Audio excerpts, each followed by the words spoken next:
संभल जाने के लिए यहाँ पुलिस लाइन में 5 नौजवानों की मौत हुई है, पीएस के नौजवानों। लेकिन यहाँ पुलिस के अधिकारियों ने हमें हाउस अरेस्ट किया है और हम नहीं चाहते कि चीज़ें और बिगड़ें। हम चाहते हैं कि यहाँ की स्थिति जल्द से जल्द सुधरे, शांति बहाल हो और लोग आपस में मिलजुल करके रहें।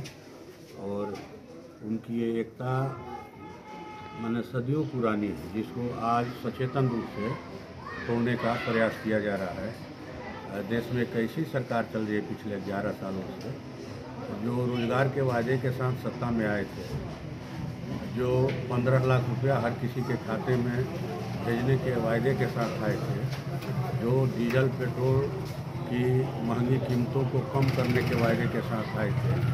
लेकिन आज वो तमाम वायदों से इतर देश को सांप्रदायिक दंगों की आग में झोंकना चाहते हैं। हिंदू मुस्लिम, गाय गेरू, हिंदुस्तान पाकिस्तान, मंदिर मस्जिद, 12 महीनों 24 घंटा ये इसी नशे में चूर रहते हैं, जिसका नतीजा संभल की घटना है। हमारे देश के संविधान में बाबा साहब भीमराव अम्बेडकर ने उल्लेखित किया था कि 1947 के पहले जिन धार्मिक स्थलों की जो स्थिति है वो यथास्थिति उसकी बनाई रखी जाए, उसमें कोई छेड़छाड़ नहीं होगा। तो फिर अब एक कोर्ट का सहारा लेकर के निचली अदालतों का हर जगह जो पूरे देश में दंगे फसाद किए जा रहे हैं, हर जगह मस्जिदों के नीचे जो है मंदिर खोजे जा रहे हैं, तो चीज़ों को अतीत में नहीं ले जाया जा सकता। बाबा आदम युग में चीज़ें जाएंगी तब बहस छिड़ेगी कि देश के जो मूल निवासी हैं वो कौन लोग हैं और किनका राज था इस देश पर, और कौन लोग बाहर से आए सबसे पहले और यहाँ के लोगों को गुलाम बनाया। इस पर भी चर्चा होगी। इस पर क्यों नहीं चर्चा होनी चाहिए? आप सिर्फ हिंदू मुसलमान की बात क्यों करते हैं? आप इस पर बात कीजिए कि ये देश किसका था, कौन लोग यहाँ के जंगल ज़मीन के मालिक थे, और आपने मिथकों के जरिए कहानी गढ़ करके जो है न्याय अन्याय की झूठी खोटी दलील दे करके उनकी हत्याएं करवाई आपने और इस देश पर कब्जा किया। और आज जो है आप इस ढंग की बातें करके आप चाह रहे हैं कि लोग रोज़गार की बात नहीं करें, महंगाई की बात नहीं करें। मैं तो मोटे तौर पर कहूँगा कि जो अडानी का मामला आया अभी जो ये 2200 करोड़ का रिश्वत का मामला अमेरिका ने इसको उजागर किया और वहाँ से अडानी और उनके भतीजे की गिरफ्तारी का वारंट जारी किया गया है, उसको दबाने के लिए संभल का मामला किया गया कि ये मामला जो है अडानी लूट का मामला जो है वो पीछे चला जाए। आज पूरे देश को लग रहा है कि ये लोग अडानी अंबानी के हवाले कर देंगे और लोग लड़ते रहें, सांप्रदायिक दंगों में उलझे रहें, किसी का ध्यान नहीं जाए। यही राजनीति चल रही है। आप रोजगार पर बहस चलाइए ना भाई। ये लोग समझते हैं कि हम 10,000 साल तक हम ही राज करेंगे। कैसे राज करेंगे आप हिटलर बनना चाहते हैं, हिटलर मत बनिए। आप चलाएंगे देश की जनता के विकास का काम कीजिए, रोजगार दीजिए, खेती को फायदामंद बनाइए। हम लोग तो देख रहे हैं कि छोटे मझोले जो दुकानदार हैं, बड़े व्यापारी भी जो आज ऑनलाइन व्यापार के कारण भूखमरी के कगार पर पहुंच रहे हैं। कोरोना काल में जो 3 बार लॉकडाउन लगा, उसकी वजह से व्यापार की हालत खराब हुई। नोटबंदी जो थोपा गया उसके वजह से व्यापार की हालत खराब हुई। तो इस पर ये चर्चा नहीं कराना चाहते। पिछले कहा जाए कि मंडे से ये सत्र शुरू है। 4 दिन का जो सत्र है, 4 दिन में मात्र 55 मिनट काम हुआ संसद का। आप माननीय अध्यक्ष जी से हम लोग अपील करेंगे कि आप विपक्ष को बोलने का मौका दीजिए आपके चैनल के माध्यम से, कि विपक्ष अपनी बातों को रखे, संभल पर भी रखे और अडानी प्रकरण पर भी रखे। और आप इसीलिए बैठे हैं, जो सत्ता पक्ष विपक्ष दोनों के वो कहा जाए कि गार्जियन है, हम उनसे अपील करते हैं कि आप इस पर चर्चा करवाइए। ऐसे ही सरकार का तो विधायी काम हो जा रहा है, 2 मिनट में सरकार का हाँ या ना में जो है फैसला हो जाता है। लेकिन पूरे देश की आवाज़ जो इंडिया गठबंधन के माननीय सांसद हैं, जो पूरे देश की बात को रखना चाहते हैं, वो बात नहीं सुनी जा रही है। चाहे संभल का मामला हो, अडानी का मामला हो, या फिर रोजगार का सवाल हो, महंगाई का सवाल हो। इसलिए हम लोग आज जाना चाहते थे संभल के पीड़ितों से मिलने के लिए। हम आपके चैनल के माध्यम से उन्हें श्रद्धांजलि देते हैं, उन नौजवानों को, और पीड़ित परिवारों के प्रति अपनी संवेदना जाहिर करते हैं। और हम लोग चाहेंगे कि न्याय मिले। यहाँ न्याय आयोग का गठन हुआ है न्याय के लिए। आप न्याय दीजिए, दूध का दूध, पानी का पानी कीजिए और सांप्रदायिक दंगों की आग को भड़काना बंद कीजिए। धन्यवाद। आज हम लोग संभल जाने के लिए यहाँ पर एकत्रित हुए थे। हम चाहते थे कि संभल में जिन नौजवानों को मारे गए हैं उनको श्रद्धांजलि दी जाए, उनके परिवार के प्रति शोक संवेदना प्रकट की जाए, वहाँ की जनता से अमन की अपील की जाए। और इस देश के अंदर ये जो एक नया खेल शुरू हुआ है, साजिशी खेल इसे कहेंगे।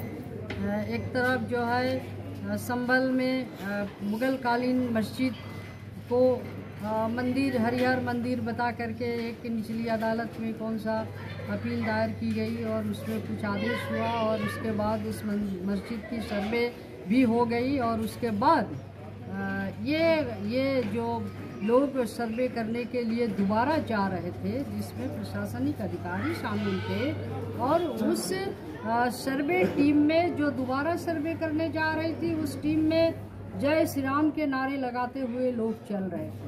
ये देश की कौन सा सर्वे टीम जिसमें ये हक दिया गया हो कि किसी भी मस्जिद की सर्वे हो और उसमें जय श्री राम के नारे लगाते हुए लोग पीछे चले?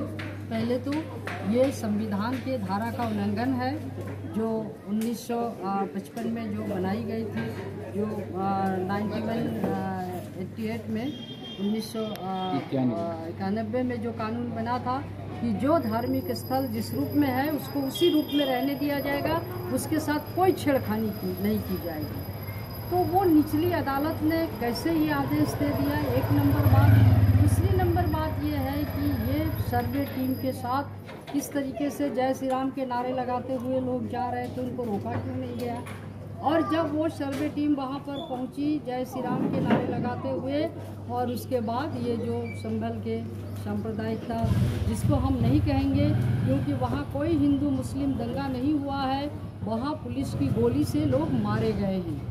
और इसके बारे में कहानी बनाई जा रही है कि वो तो पत्थर इकट्ठा करके रखे थे, वो तो लोग जो है पत्थर चला रहे थे। तो ये कानून का उल्लंघन जब होगा, जब कानून की उल्लंघन होगा तो इस तरह के माहौल जो पैदा हुआ, इसकी जिम्मेदार कौन है? इसके जिम्मेदार तो योगी सरकार है, इसके जिम्मेदार तो वहाँ के एसपीडीएम है। तो एसपीडीएम के खिलाफ कार्रवाई करने के बजाय योगी सरकार नैतिक रूप से इस जिम्मेदारी को अपने ऊपर लेने के बजाय वहाँ पर माहौल बिगाड़ने की कोशिश की जा रही है और नई नई बात कही जा रही है, पत्थरबाज और क्या क्या। और जो 5 नौजवानों की जान गई, 5 नौजवान जो गोली से मारे गए, इसकी जवाबदेही कौन है? इसकी जवाबदेही योगी सरकार है, वहाँ के एसपीडीएम है। जो महिलाएं घरों से खींच के जेल में बंद किया गया, जो वहाँ पर 2000 कुछ लोगों के ऊपर अज्ञात एफआईआर दर्ज की गई, पूरी तरह से माहौल बिगाड़ने का काम योगी सरकार के पुलिस प्रशासन ने संभल के अंदर किया।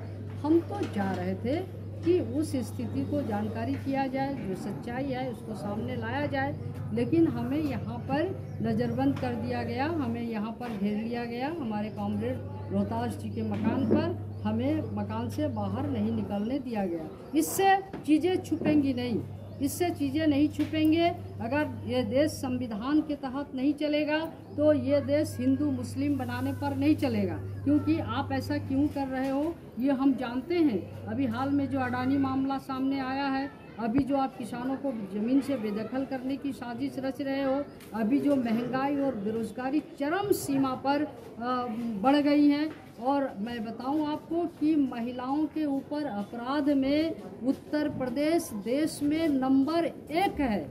तो ये जो अपराध की घटनाएं बढ़ रही हैं, ये अपराध की घटनाएं, ये महंगाई, बेरोजगारी, ये गरीबों किसानों की जीवन का त्रस्त होना, ये दिखाता है कि आने वाले समय में योगी और मोदी की सरकार जाने वाली है।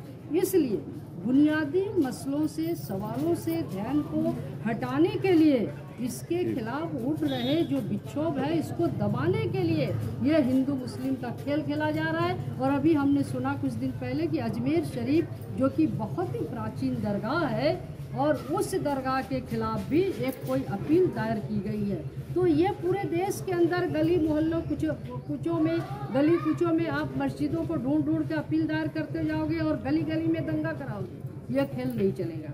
ये देश अमन चाहने वाली देश है, ये संविधान से चलने वाली देश है, ये अंबेडकर और भगत सिंह के विरासत को आगे बढ़ाने वाले यहाँ के युवा पीढ़ी हैं। और निश्चित रूप से हम ये चाहेंगे कि योगी सरकार के खिलाफ, वहाँ के एसपी-डीएम के खिलाफ मुकदमा दर्ज किए जाए, उनको तत्काल बर्खास्त करके उनको गिरफ्तार किया जाए।